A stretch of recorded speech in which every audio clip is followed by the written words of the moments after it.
at feeling great.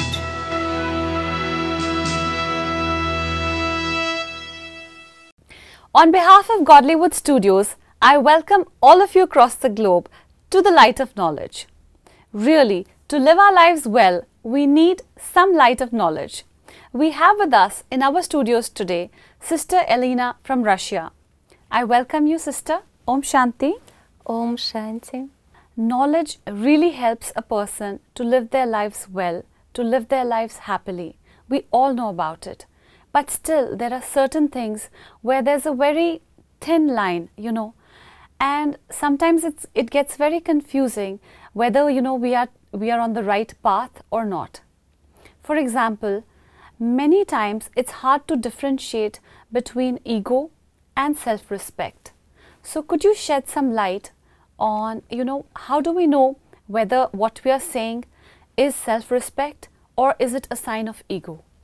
Thank you very much for your question, because recalling all my spiritual journey, I can say that this was very hard for me to distinguish this. And what I have learned personally, that self-respect is our truth. It's our true state and our true identity. But ego is falsehood. And ego always has two sides. Either it turns into the inferiority complex or into the superiority complex. When people behave arrogant, then it is clearly that it is ego that works. But sometimes it is difficult to understand when people are shy and have this inferiority complex.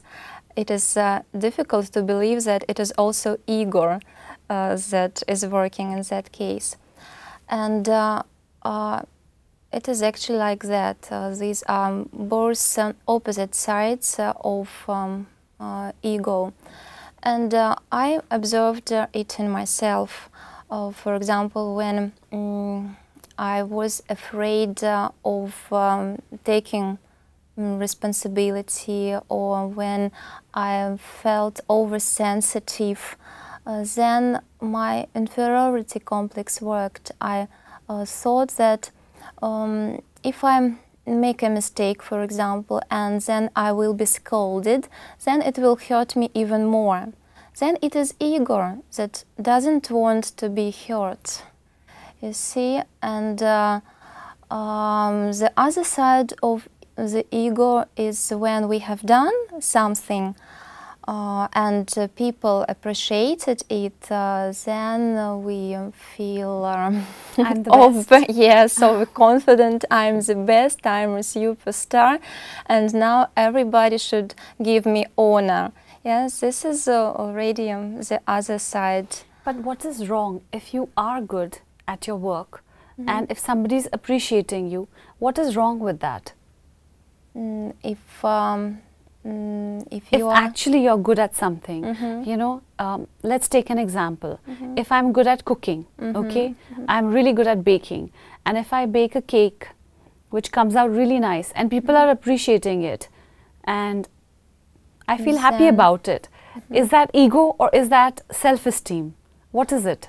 No, I think if you just do whatever you can and you do your best, then you are just expressing your joy, positive qualities, your skills. You share your positive contribution with other people, and when they appreciate it, yes, it's okay, you are happy, but your pride shouldn't grow because of this. You shouldn't think that you are the best. Yes, we are all good at something. Other people are the best in something else. You are the best in this, I am the best in something else. But we are all the best.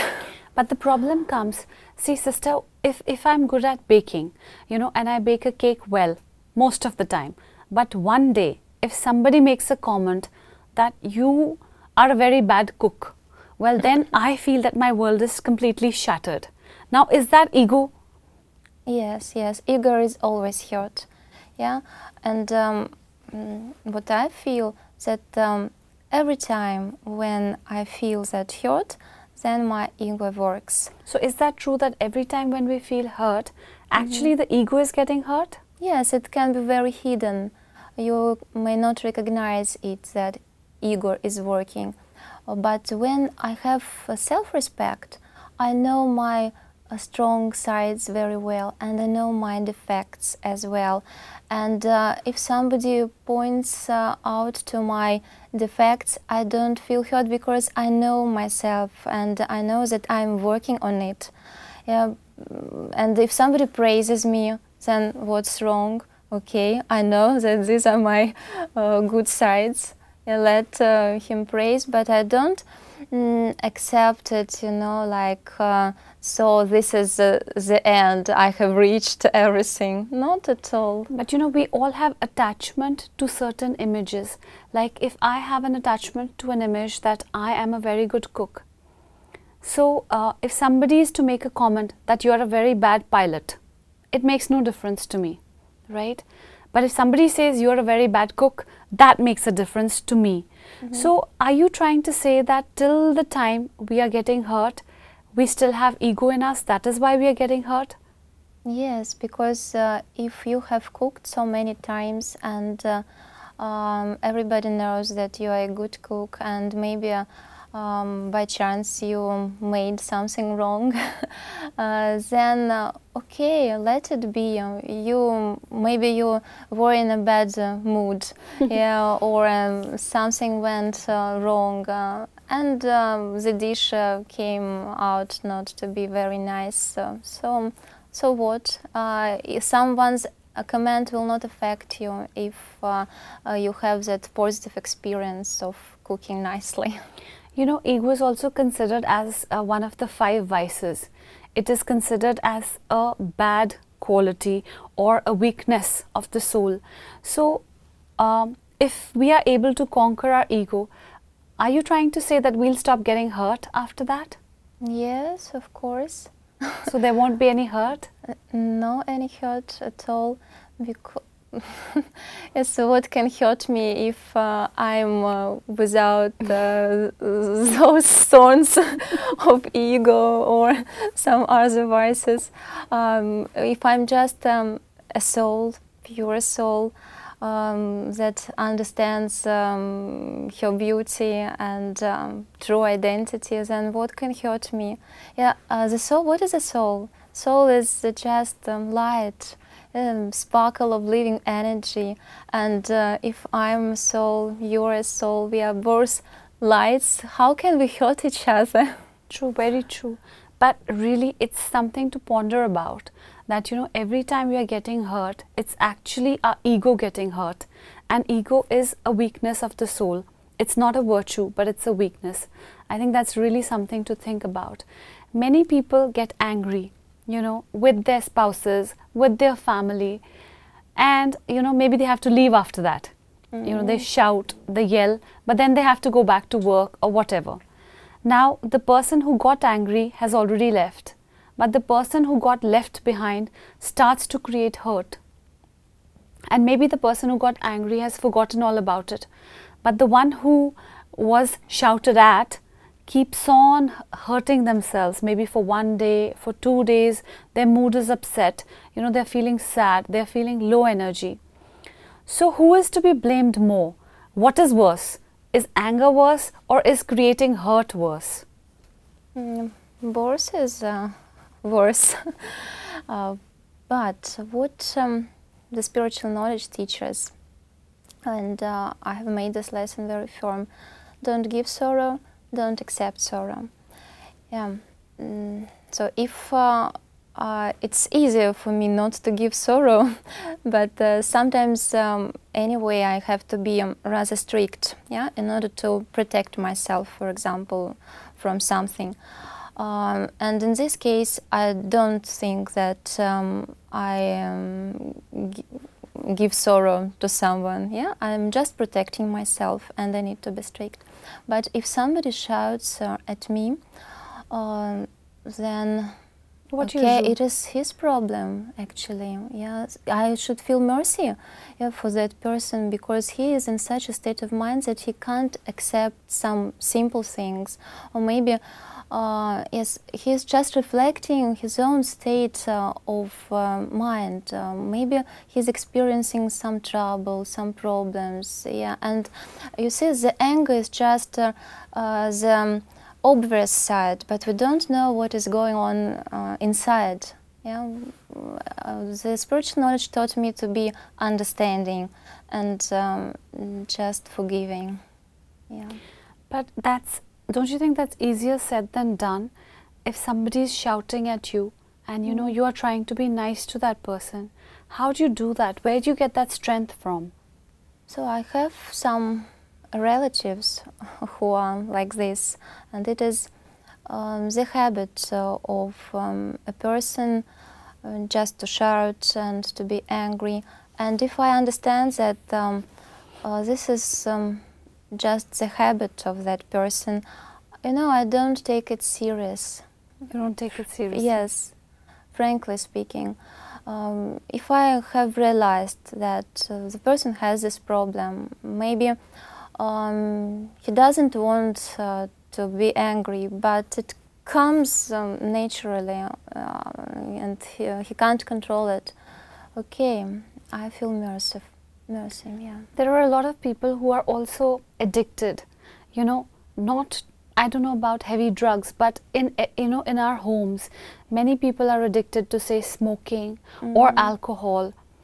Now, the attitude of the other family members sometimes is very, very negative towards them. So, in such cases, what should be the attitude of the family members towards such a person who is not able to give up that addiction of maybe alcohol or smoke?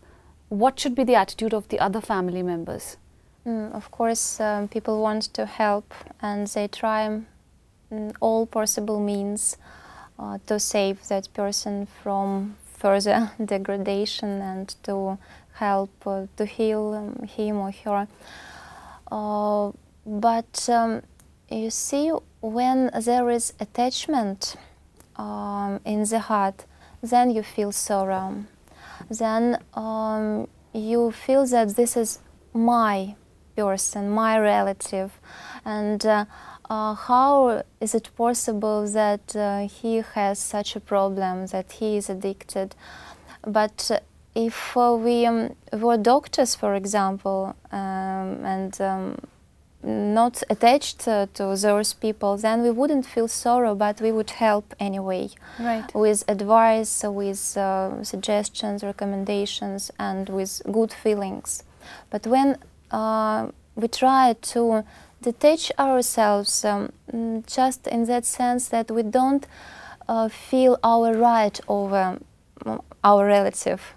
Yes, and understand that this is a child of God. This is another soul that has such and such problem, and it would be better to remain very peaceful and remember God, and try to send good wishes and that positive power to another person. But what happens generally is that you start to, degrade that person more. You tell that person that, why can't you give this up? You are spoiling the family, you're ruining our life. Is that, but it comes so naturally because you're attached to that person, the family is getting affected, children are getting affected, the finances are getting affected. So it comes so naturally that, you fight, you end up getting angry with such a person. But is this the cure? Is this really the solution? You feel negative if you scold, if you shout at the other person and degrade him even more. Of course, it will not solve the problem. But that's what people are doing. But they don't solve their problems. Yeah, they just increase the problems, and they don't help in this way. So if they would stay calm, yeah, and internally increase that power, then it would help more. Because you know what I have been observing, that now people don't understand the words. Yeah, you may try saying 100 times, 1,000 of times, but they can't hear you. Yeah, because yeah, they don't want to hear insulting words, and they just shut up. They close up. But when your attitude is positive and you show to them that yeah, you care, yes, you care of them, then the soul will feel one day. The soul will. So it's basically understand. your approach also, how you are approaching that person. What is your tone of words? What kind of words are you using? And you know, is it out of love or is it out of attachment? I think that becomes very important also to identify. We were talking about ego, and you said that a person gets hurt. When a person gets hurt, actually the ego is getting hurt. But you also feel hurt because of attachment.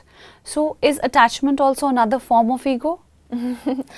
Yes, it seems to be so. Yeah, when you have ego, then you're attached to your own personality, to different character traits, to your specialties. But when you think of other people and you're attached yeah, to them, this is already attachment. So what is the real attachment? What should be the real attachment? The real attachment? Yeah, Can it be real? Yeah, I mean, aren't we somewhere when you start a spiritual journey, don't you get attached with God also? Is that bad? Or maybe this attachment is good. So that is the real attachment. Yes. And that is the good attachment. The good attachment. And all the other attachments are not good. Not good. And why is that? You see, we come to this physical world from the spiritual abode. So to say, we don't come to this world together with someone. We come alone and we will go alone.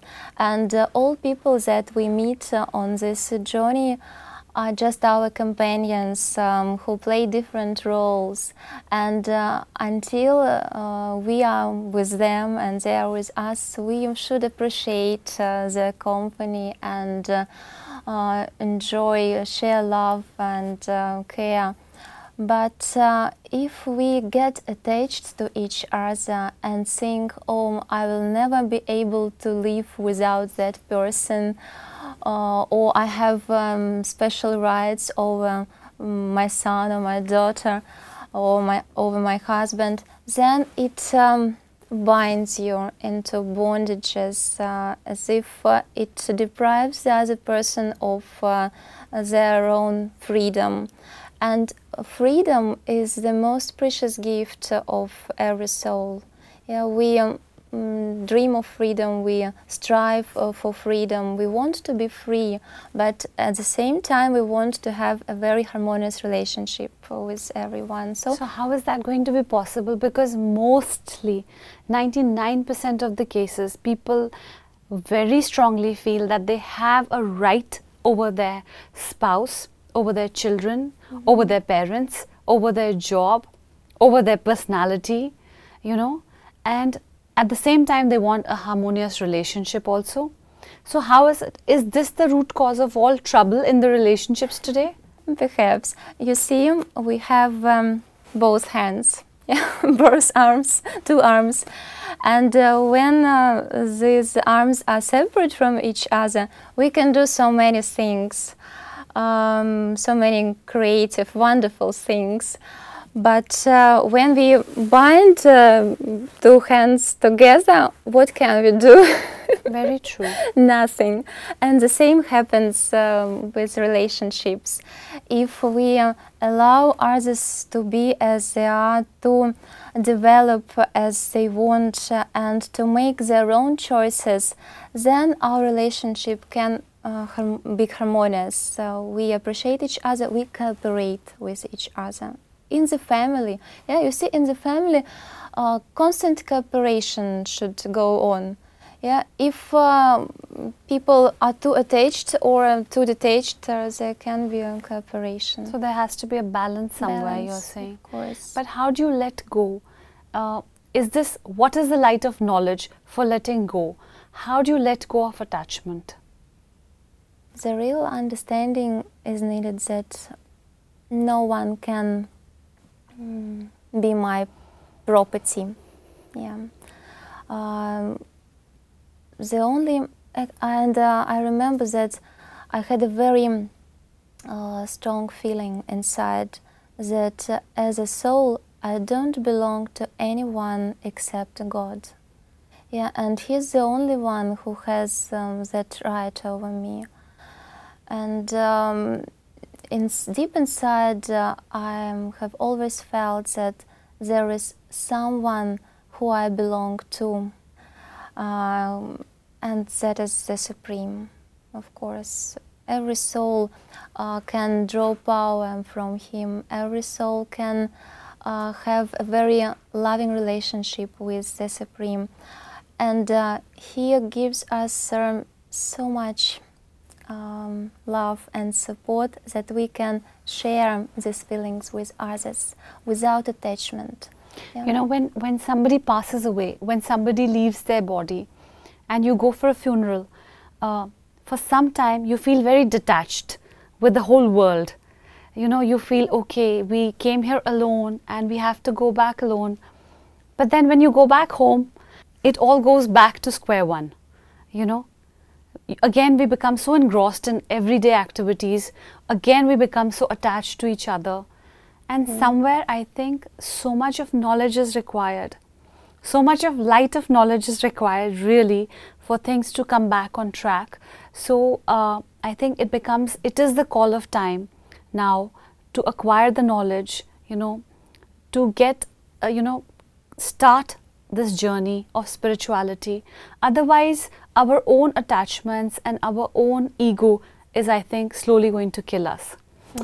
So anyways, thank you so much, Sister Elena. You came here and, you know, you've really shed light on these very important topics of ego, attachment, and, you know, how we need to let go. We'll see you very soon. But until then, thank you for being here, and Om Shanti. Thank you. So I hope that our viewers really enjoyed today's episode. These are a few practical problems which we are facing in every day-to-day life. Very thin line between ego and self-respect. Self-respect is not bad, but having pride and getting attached to a false image, that can be very, very harmful. We really need to have the correct understanding of who we are, and then I think all problems will start to get solved very, very soon. I'll see you. Until then, thank you and goodbye.